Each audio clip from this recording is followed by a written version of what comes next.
Um, Good morning to all of you. Very happy to be here with you this morning, and thank you for being there.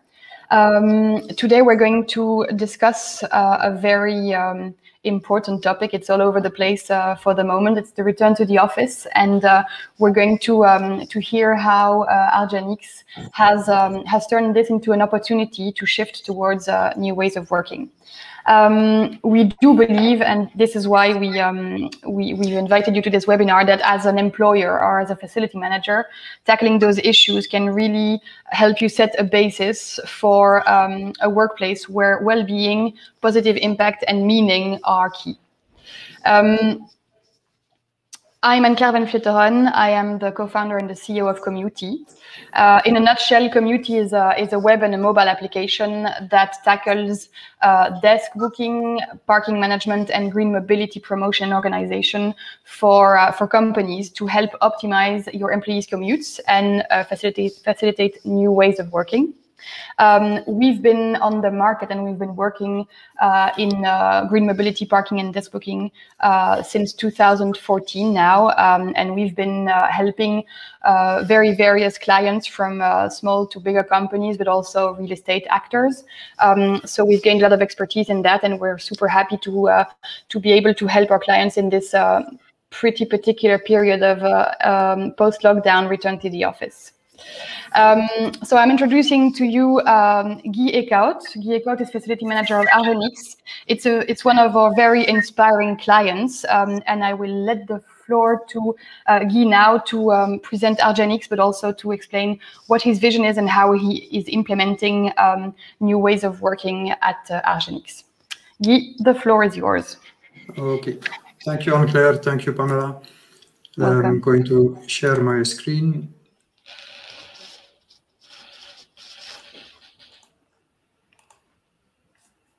Okay. So, good morning. Do you all see my screen? Yes. Yes. Okay. Thank you. So, good morning. As Anne-Claire introduced me, I'm Guy Eekhout, and I'm working as the facility manager and safety manager for argenx. And I want to take you in a short journey of our experience during the COVID period and the lessons learned that we have been using for the preparation of the back to office in September, or what is called today the hybrid working environment. A few facts and figures about argenx. We are a biotech company, and we work on immunology innovation.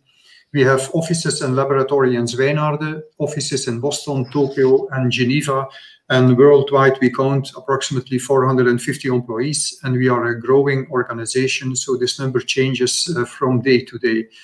The lessons learned and what I'm going to tell today is applicable to our offices and laboratory in Zwijnaarden and Boston. So we implemented some measures that I'm going to explain in these both locations. Tokyo and Geneva are relatively small today and are not implemented, but of course we will use our experience also to implement it there. An important part of our business or culture is that we have the sentence, one team, one culture, one purpose. So argenx is working all together as one team to achieve our goals, and teamwork and collaboration is a very important red wire through everything what we do. So that's also important in the preparation of the, let's say, new working environments. I want to start with some lessons learned during the recent past, and start, let's say, before the first lockdown, the first COVID lockdown. We had experience with remote working as an international company, but also as a company who is trying to reach talent over the globe. We do not force people to come to the office, and we give them the opportunity to work at home. So telework was already established before, But of course, during the lockdown periods, telework was significantly increased. It was even obligated by the government. So the ratio of working at home, working at the office changes a lot. It worked even upside down. Some people didn't even came more than one time a month to the office. So due to this COVID measures, the presence at the office was then restricted to specific functions. You can call it critical functions or specific functions, but okay, for us it was the continuity of the organization, of course, that needed to be guaranteed. So we kept our labs running, and we also kept the specific on-site support that was necessary to keep the operations running on board. That was a very important part. Even at the time that telework was obligated, we still needed to have the continuity of the operations. And second lessons learned is collaboration and teamwork. That was really a challenge to work with virtual teams. And again, we had some experience with the Zoom and Teams before, but at the moment that you have a meeting, a physical meeting where one or two persons are calling in from remote, that's something that you can handle.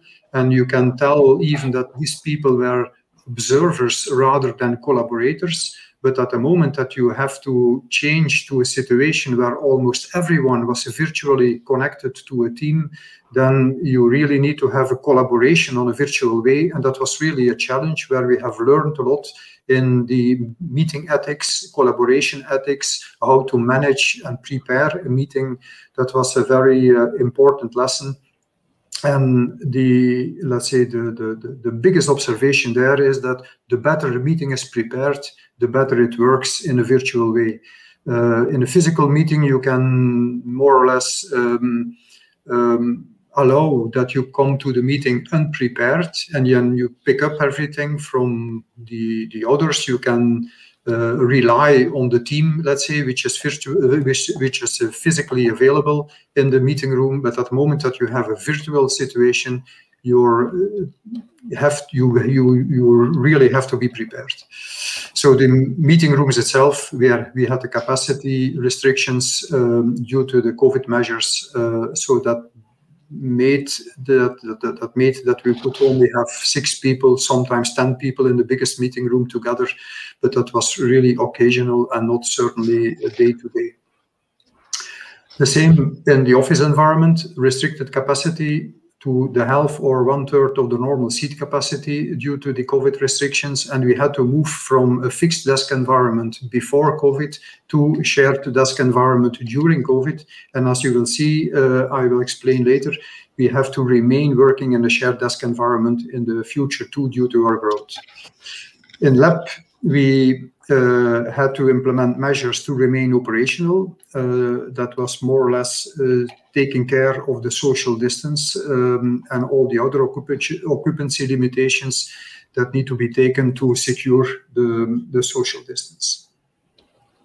The observations that we have made during this period are very important, and we learned a lot for the future. First of all, we need to manage the available capacity of office and lab resources. At the moment that you have that your resources become scarce, you have to plan, you have to manage it. If you have resources enough, okay, you can even use them without planning. There is always a desk, there is always a lab position, but at the moment that they become scarce, you have to manage it, and you have to see that nobody is working inefficiently due to the fact that he had to search for a location. And the third point, need to know who is in the office or at home was also important. If you want to meet somebody, if you want to call somebody, it's important to know if he is in the office or if he is working at home, due to the fact that some unplanned activities still need to be done with 2, for example, and then you need to know who is at that time in the office. To manage all this, we searched for solutions to sustain the implemented measures. And out of, let's say, a survey and a trial, because we also tried with self-made applications like filling in a spreadsheet on a SharePoint, for example. But at the end, we came to the desk reservation tool from Commuty. for several reasons. First of all, we had the availability of both a web and a mobile application that allows users to make a reservation of a workstation. Certainly the mobile application is very often used due to the fact that it is easy to do. Just one tap on the screen and you made a reservation, or one tap on the screen and you see who is in the office or which office position is available. Together with the technicians from Commuty, we succeeded to have a seamless integration with our single sign-on system. That's also important. We didn't want to have another username, another password that makes it difficult for people to use the tool. Single sign-on is a very important point in this implementation. First of all, to allow us let's say, for security reasons. So we don't want to have somebody making a reservation for somebody else or canceling a reservation for somebody else. We do not want to have users that don't find their passwords back, etc. So single sign-on makes it efficient and secure. We had a very fast and smooth implementation with a low resistance by the users. And the low resistance by the users is mainly due to the fact that every user experienced the added value very fast. Due to the fact that it is much easier to tap on the screen to make a reservation of a desk compared to filling in a spreadsheet on a certain location, opening the spreadsheet, something that you can't do on your mobile. You always have to log in your PC. That takes time, even if it is only 5 minutes or 10 minutes. Compared to the mobile application, it's, let's say, half a minute. So the experience of the added value made that people even asked for it rather than building up some resistance. We can make seat plannings 2 weeks in advance. That was also the result of some experience. In the beginning, it was 1 month in advance. And okay, we saw that some people made a reservation 1 month in advance, but at the end of the month or at the end of this period, they didn't need the workstations anymore and they forgot to cancel it, so that the workstation didn't become available for somebody else. So we restricted the planning to first to 1 week in advance, but that was, let's say, the pendulum a little bit too far in the other direction. And currently we ended up in planning 2 weeks in advance, and that works very well. People are able to plan their work week and the next work week, and that makes it very convenient for everybody. And there is also the possibility to check for seat availability for last-minute reservation. If you have in the morning the intention to come to the office, or if you need to go to the office for a certain support function, you can do a fast check and see in what building, on what floor you have to be, because there is a seat available. We work on 3 buildings and in total 8 different floors. So it's important that people know where to be and don't search for a seat at the moment that they go to the office. And the last, but not less important, is the report. You can make daily and weekly reports with planning info. For example, every Monday morning, we make an Excel of all the planning of the upcoming week, and we add it to the SharePoint. We have made a small overlay that takes the information out of this spreadsheet, and people can easily see who will be in the office the upcoming week. And with the tool itself, they can see the calendar of others at the moment that people open their calendar for others, of course. They can see the calendar from others to see who is where in the office, so that they can easily approach them to meet. So out of this implementation, which was, let's say, COVID-related, we have learned a lot for the future implementation of the hybrid work environment. We are perhaps a little bit different than other organizations due to our growth. We have grown outside our borders, so we have more employees available than we have office seats available. So that made that the, let's say, COVID restrictions, or the methods that we have developed during the COVID restrictions, that we have to use the same methods to manage the available capacity compared to the amount of employees we have. So okay, if you can call it like that. I want to be a little bit reluctant in using that sentence, but also COVID had some advantages that we have used to learn and to build up experience for the future. So due to the fact that we have more employees than available office seats, the shared environment will remain. That means that the change management that we have started at the beginning of the COVID period to, let's say, to sustain people, to guide people from a fixed environment to a shared environment, we have to work further on that. Some people have the perception that at the moment that they can come back to the office in September, that they will remain working on their fixed environment. That's of course not the case. So we are now working on that. We do not feel too much of a resistance, but okay, some people are early adopters, others are followers, and others build up some resistance. This is a normal change program that will not end in September. That's something that will go on, I think, at least until the end of the year, or until everybody is used to work in the new hybrid work environment. We want to focus on four thematic themes. First, teamwork and collaboration. Teamwork, we have a lot of project teams. Every product, every research process that we have in argenx is built in a certain project team. So teamwork is important, and that will remain the focus for the future. We also want to stress collaboration. The activities we do, but that's not different for us than for others, I think. Collaboration is key in this world. You can't do some things on yourself. You need a team, you need some co-workers to work together with. So we have to create the environment, be it virtually or physically. We have to create and sustain the environment to collaborate and to stimulate collaboration. But we also want to, let's say, focus on social cohesion. What we learned out of the COVID period when people were working at home, that they sometimes miss the contact with their colleagues.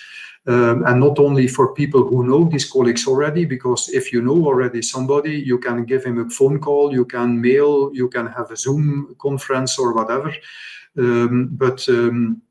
Due to the fact that we hired a lot of people during the COVID period, we have situations where new colleagues didn't even know the existence of others, and that can has some impact on social cohesion. So we want to also stress the importance of social cohesion, bring people together, even non-planned, ad hoc also, so that they can meet each other, that they can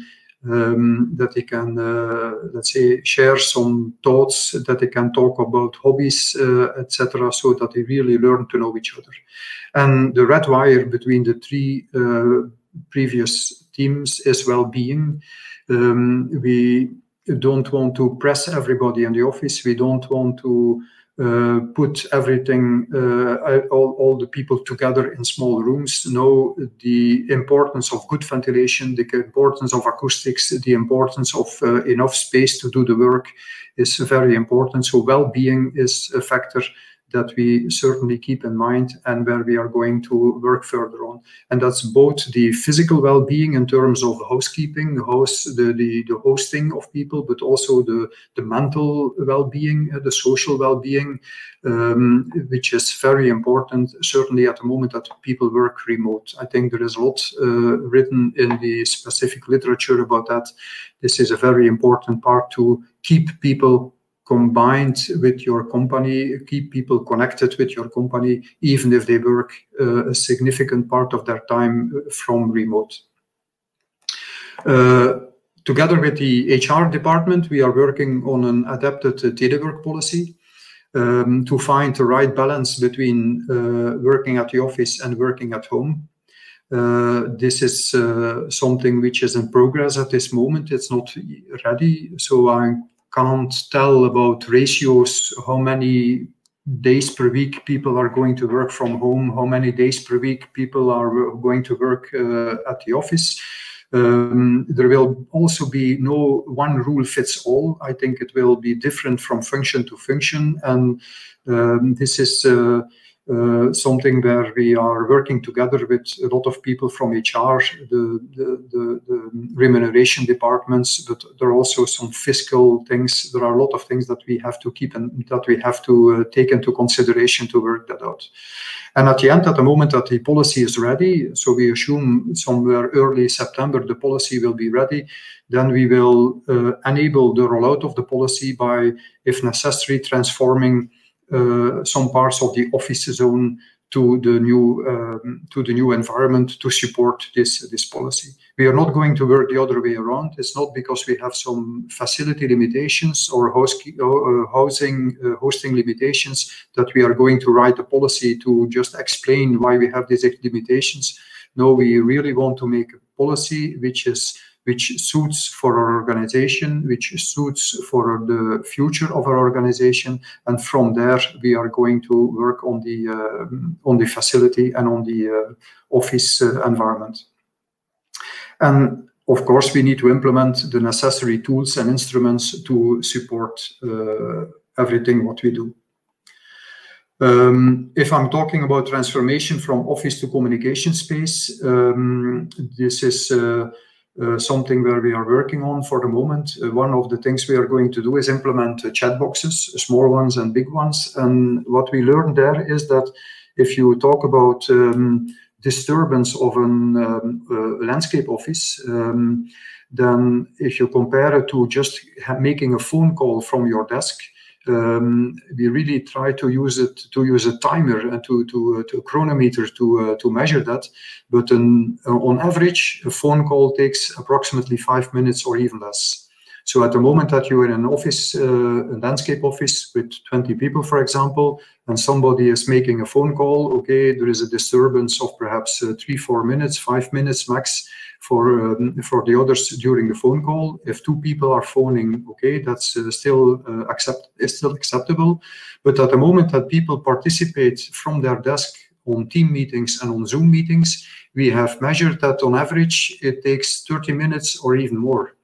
And at the moment that you have 30 minutes of a disturbance, that makes it unacceptable. So that means that even when phone calls could be done in the open landscape office, we cannot tell people to make their Zoom calls or their team meetings from the open office. So we try to implement acoustic solutions to support that. And we found these acoustic solutions by the implementation of chat boxes. So we do not want to change anything on the infrastructure of the building. We do not want to split up big rooms into small rooms, because that makes it inflexible. If you need to change it again, it makes it difficult. Above that, we are in buildings which we don't own. We rent the buildings. So we have considered it as a furniture. So we add additional furniture, and this is available on the market from different players. We even did not yet selected finally the player who is going to deliver our chat boxes, but this can be considered as a furniture. You can even move it a little bit on the fly if you want to change or adapt your layout of your office. And that will give us the possibility to have the Zoom and team meetings in the open landscape office without disturbance of others. There will be a new balance between office and meeting space, or between office and meeting and team space. Square meters of offices will decrease, we assume. Square meters of meeting and team space will increase. The new ratio is not yet known. That will be, let's say, progressively defined depending on our on the experience. But we decided that we are going to implement a few points of a few proof of concepts, and this proof of concept will then learn us to make it more efficient in the future, to adapt if necessary. So it is really a changing environment or learning environment. What we want in the hybrid work environment, we want to give every employee the possibility to come to the office when required. As I said already, planned for meetings and teamwork. also planned to meet colleagues in an informal way, but we also want to have a possibility to give people we want to also give people the possibility to come to the office ad hoc. If you have a morning feeling and you think, okay, I planned to work at home today, but I would like to go to the office because I feel that I need to be able to talk to a colleague. I want to share my ideas. I want to talk about football or whatever. That must be possible. So we keep this also as a possibility to go to the office and as a reason to come to the office. The office should be a venue to meet and feel at home. That is for us a change in terms of the fact that we move from the fixed office to the shared offices. We are going to map the offices as a home zones. That's an exercise we have already done for the moment. And in this home zone, people will find their bases. People will find the majority of their team members.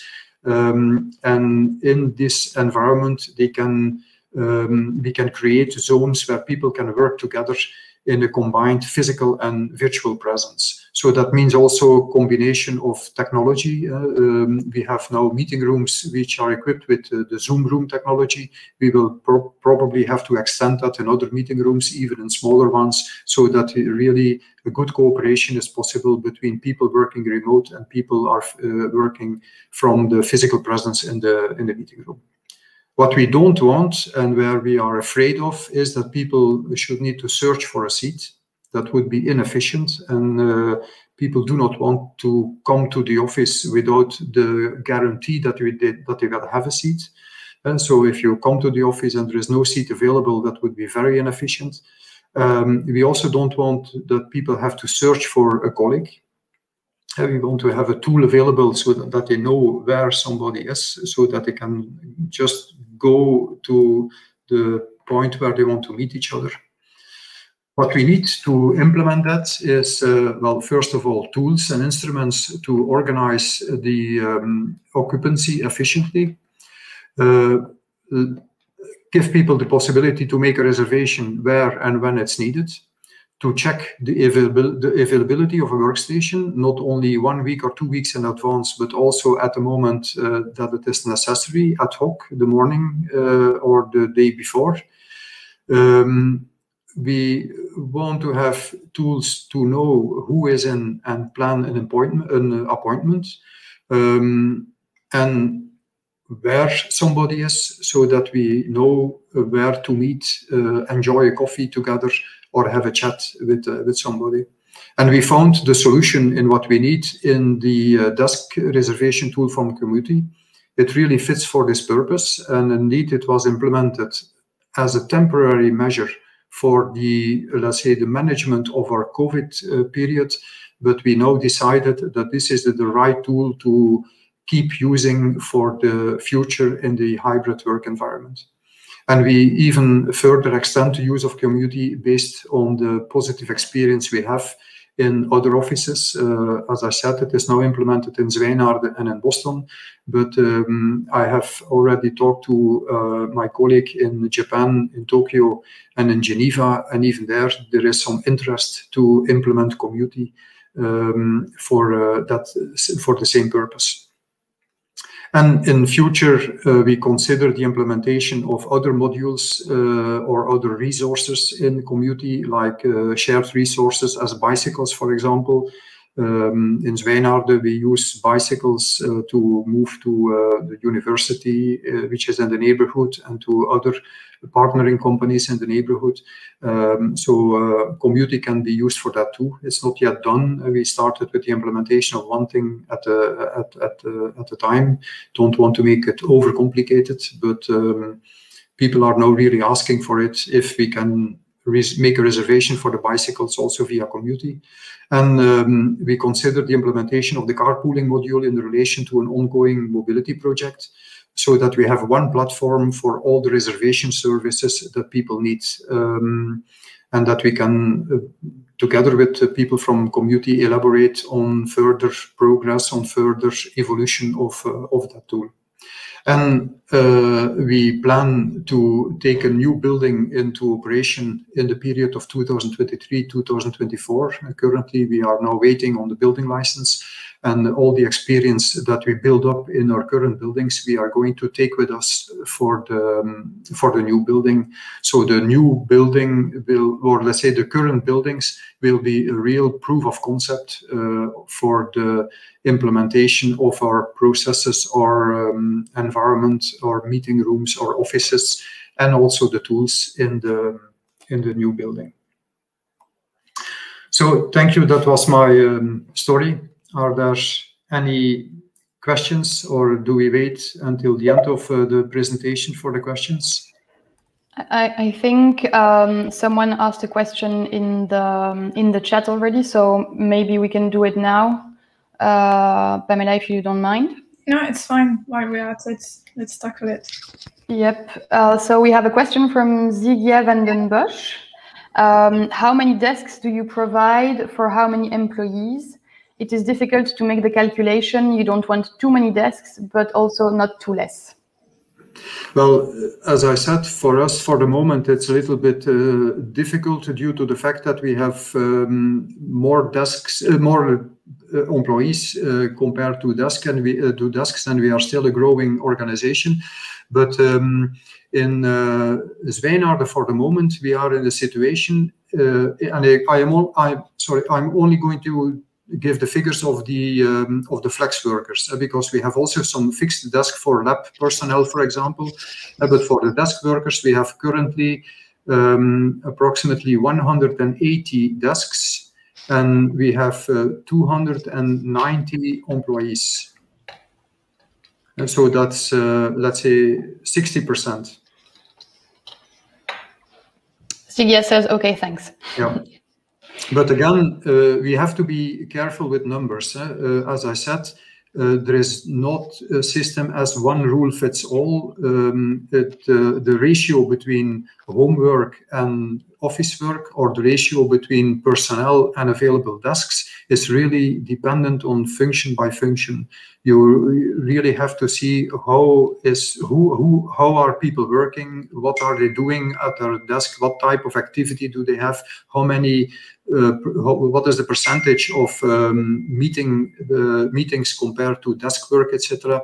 It's relatively complex, so it's not so easy to put ratios on that.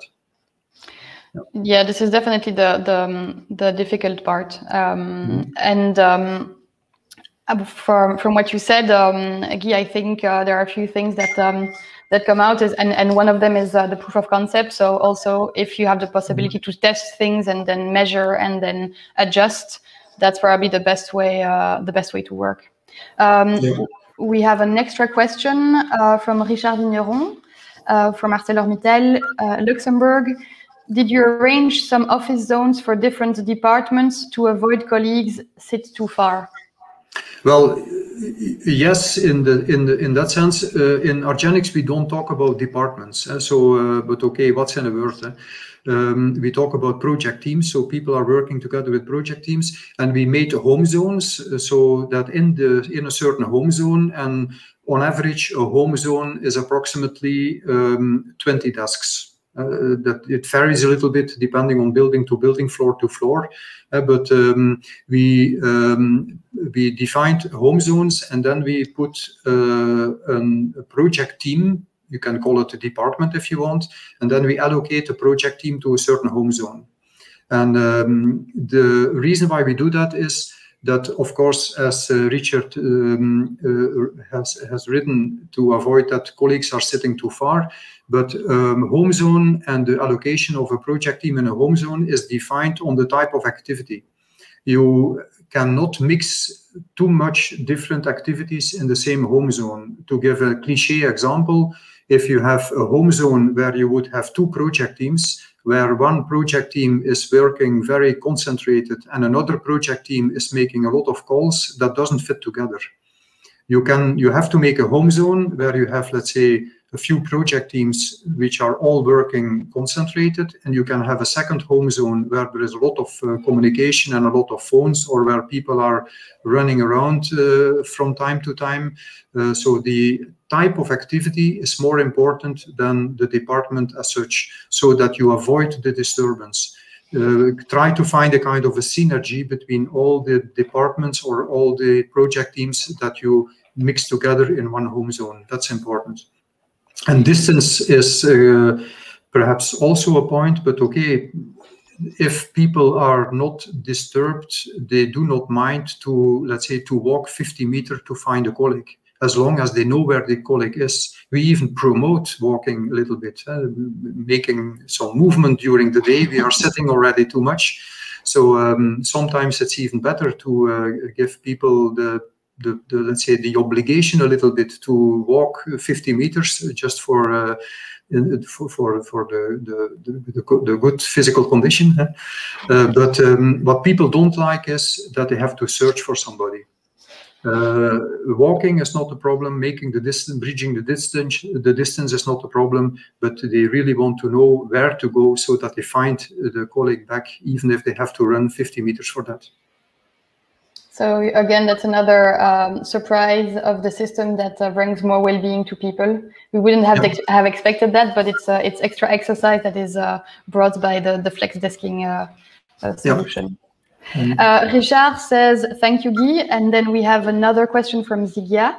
And Zigia is from PSA in Antwerp. Is the home zone an open space, or is it a separate room space like a meeting room?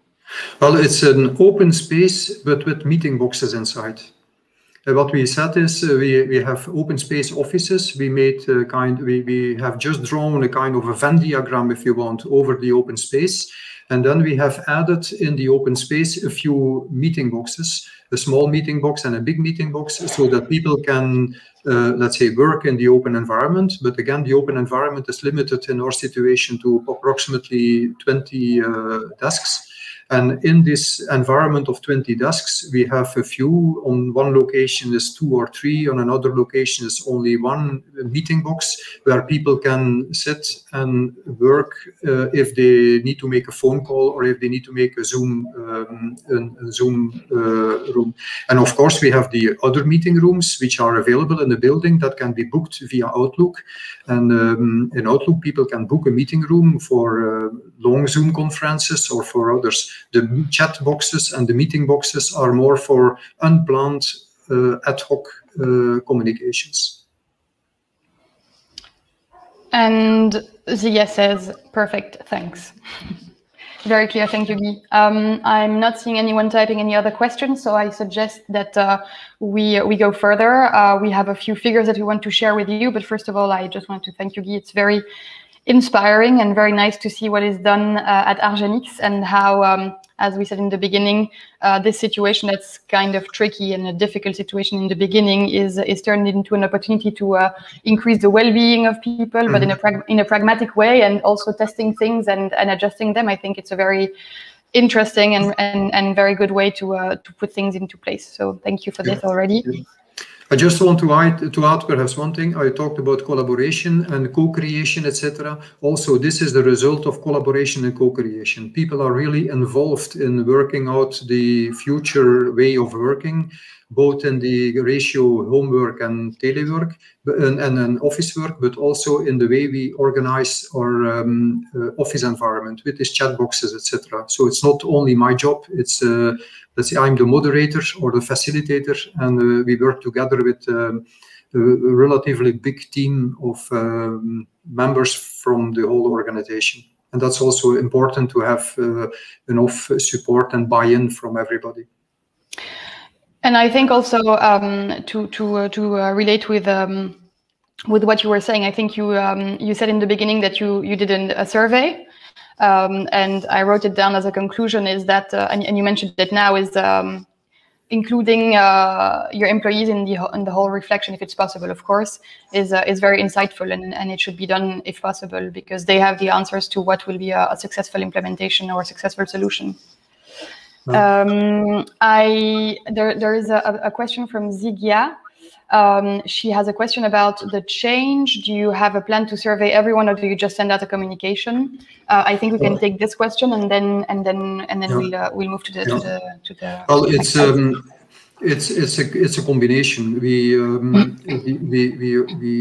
We plan a survey, but let's say that will be somewhere in the perhaps October or November or so. We gathered a team of approximately 30 people from different activities, different functions in argenx. And we have asked these people to, let's say, to share their insights, their thoughts. We had discussions about how we want to see the change from, take as an example, the fixed desk environment to the shared desk environment, etc., and how we have to deal with communication and disturbance, etc.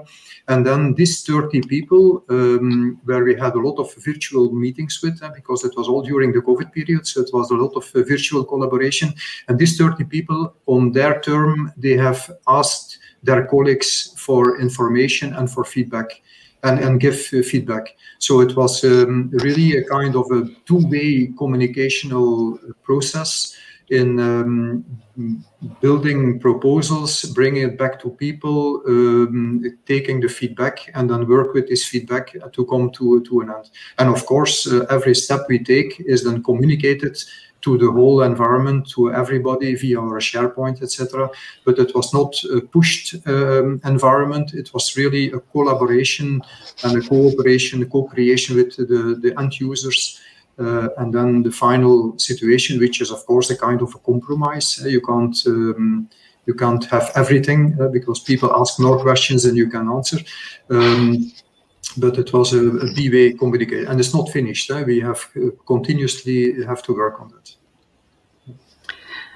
And Ziggy says thank you, and she said sorry for all my questions, and I think it's very interesting to have those questions. So don't worry, no issue. It's actually great.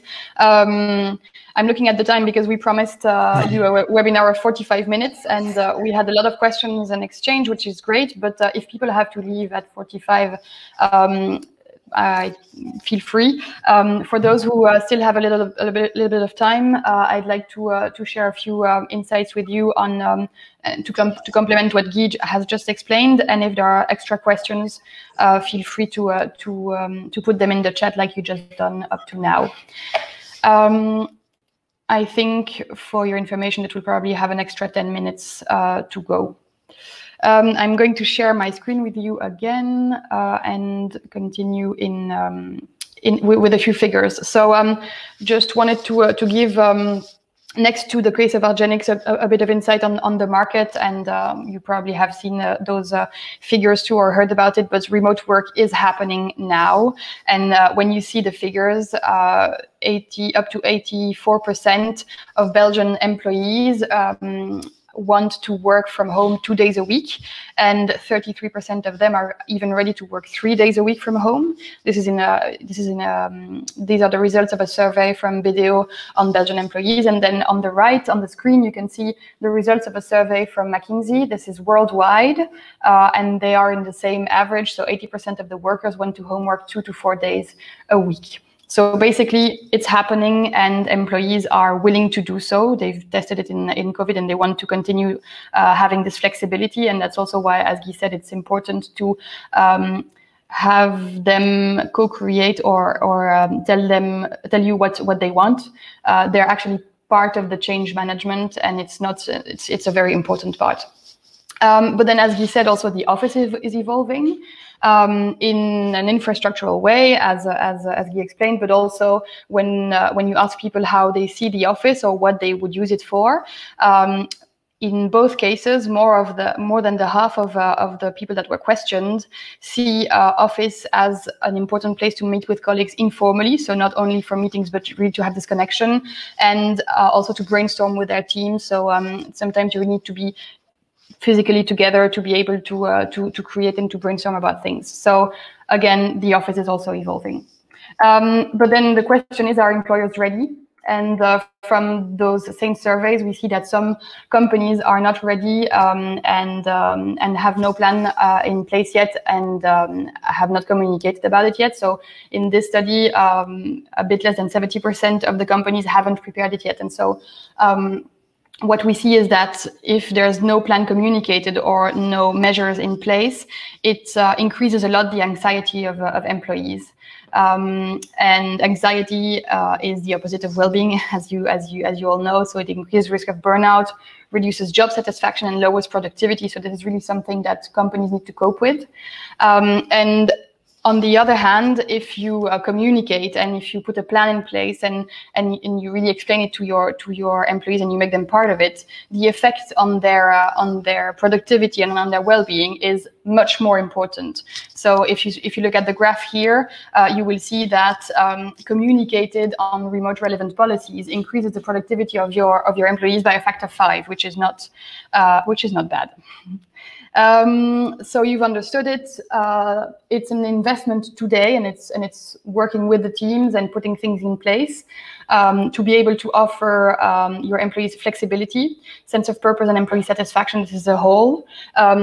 So this is all in the well-being part, but also it will help facilities with productivity and costs. And then this is the investment today, but on the longer term, you will see that it will result in a good and a very interesting employer branding, but also an increased employee retention, which is crucial and very strategic for companies. And it will also result in a better sustainability. So this is really something that is strategic for companies. We've been talking a lot about the desk, of course, because this is what we're coping with now with the return to the office. But if we look on this longer term investment, we do believe that the flexibility that you want to offer employees is definitely in the desk booking, but is broader than only flexible working and desk booking. Flexible working is desk booking, but also parking booking and green mobility.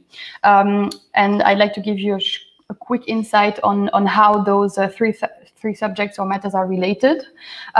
So we've started with the flexible work, and this is when we say flexible work, what we see is what we understand directly is desk booking. And as Guy said, it is interesting to have a desk booking app because you want to avoid all employees at the same time at the office. You want people to be able to plan. You want people to be able to see where their colleagues are and when they are at the office or when not. So that's what we explained now. Then if you add smart parking to that. As Guy said, when you have scarce resources, you need to organize them, to manage them. Parking is one of those resources that usually are scarce. Organizing flexible work will also help you plan your parking usage. It will allow you to be more flexible in the organization of your parking. Remote work is definitely lowering parking pressure, and people will also be able to see, if I book a desk, will I have a parking spot? So this is also something that is related to flexible working. And of course, instead of working with fixed places, for instance, if you have a parking booking, you will be able to allow daily access and be much more flexible in the usage of your parking. Then a third part is the green mobility.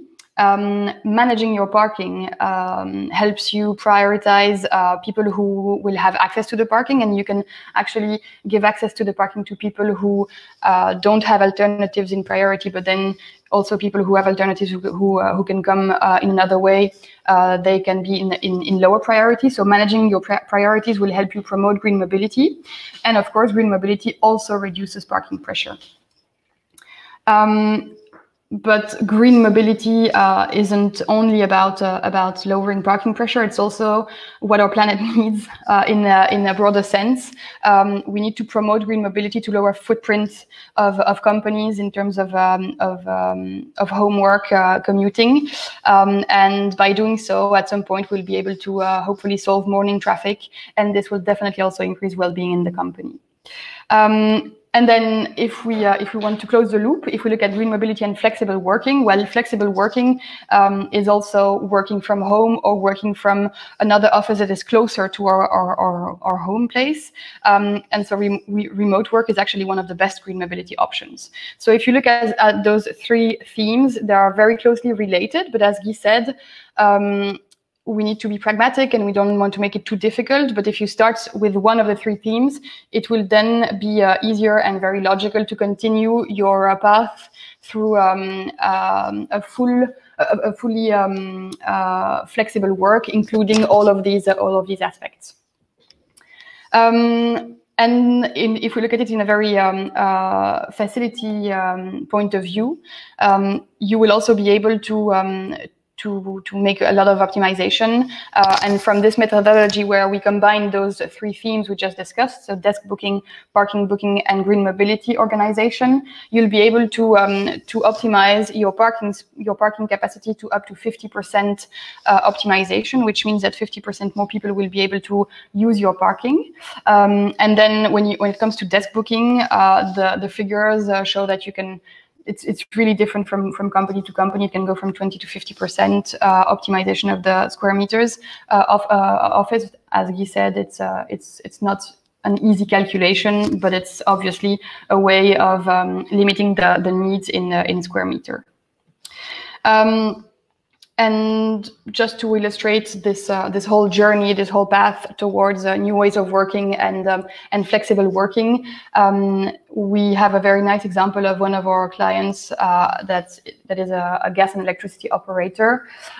They have implemented the desk booking for the return to the office between the two lockdowns. So just like Guy explained, the same kind of situation. Initially, it was to really be able to ensure safety and social distancing for their employees. And they're now looking at implementing parking booking, because they say that when the limits of people allowed at the office will go away, so when 100% of the people will be back to the office, the parking pressure will be there again, and they would like to manage their parking in a better way and avoid renting parking spots in an external parking. So they want people to be able to book their desk, and then people will be used to booking a desk, and then they'll be able to book a parking spot as an option. So this is an example of a path towards more flexible working. And then we have another example of a company that has implemented desk booking in their HQ, and now they're looking at seeing how they can add desks in their agencies, because they have a network of agencies, and be able to offer those desks to their employees so that they don't always have to go to HQ if they want to work remotely, because some of us are very efficient at home, but for others, it's not always the most efficient place to work in. And so this company wants to offer other possibilities to people who want to work remotely. So those are two examples that I wanted to share with you, but if you go through to our website, you will find more cases and more examples of what companies like argenx and other companies did.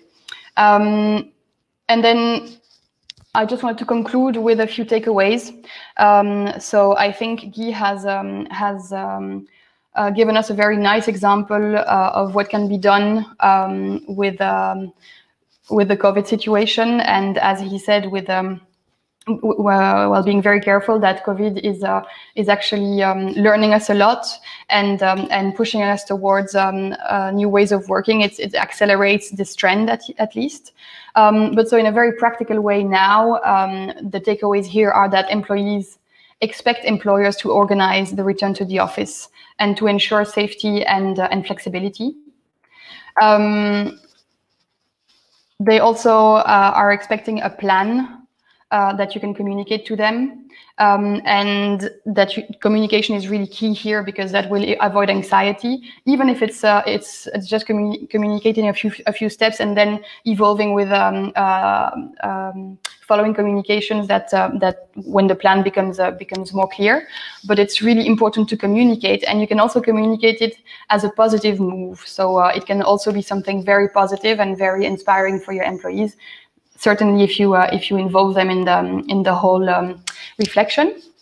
As Guy said, also you need tools, because you need this plan to be easy to implement and efficient for employees, and if possible all in one. If you add different themes in your plan, and then I think this is a pretty clear conclusion. The organization of hybrid work is actually a long-term investment, and what you will get out of it on the longer term is more efficiency. Is team connections that are kept and not working from home and not seeing anyone at the office anymore, and facility cost optimization.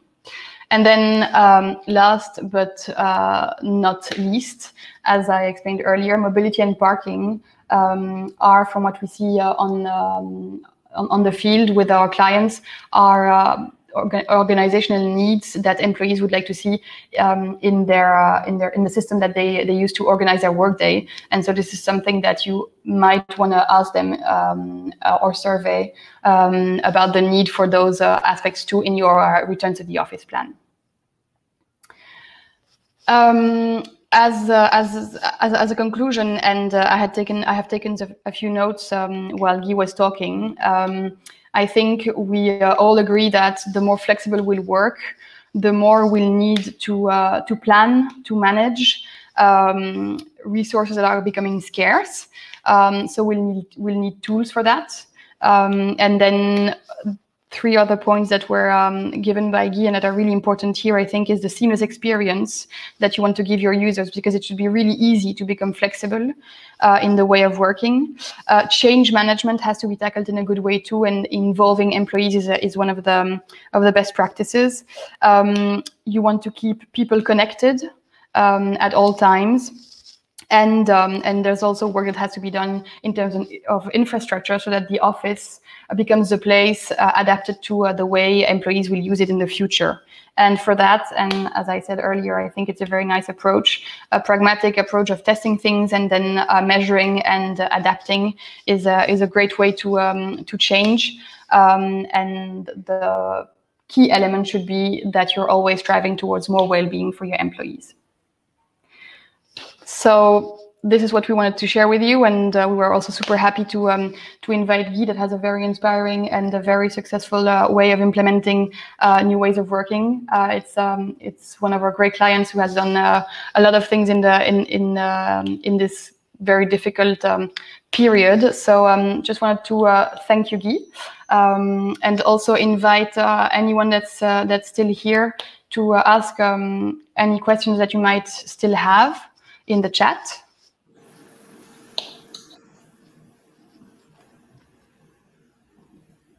And I can't see any questions being asked, but feel free, if you have any questions left afterwards, to send them to us and we'll send them to Guy. And Guy, you wanted to say something? No, I want to thank you for your attention. I think it's a subject that, let's say, reaches all. And as we all said, a good preparation is the start of a good future. So we have to work on that continuously. It's still an unknown situation. We all just make some predictions of what is going to happen in September or October and beyond. But starting with the preparation is at least the minimum we should do. Definitely. And as we said, that employees know that you're preparing something is already very reassuring. So it's definitely something that should be done. Yeah. Okay. I see that Samia is typing something, so there might be a question coming. Zia said thank you, Guy, and then let's see. And Bruno is also typing something. Yeah. Suspense.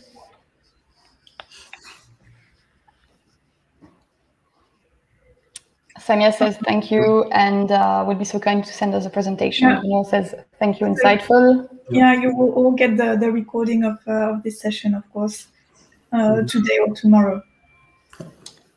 Stefan says thanks, it was a good session, Guy. Everyone says thanks. Yeah. Cool.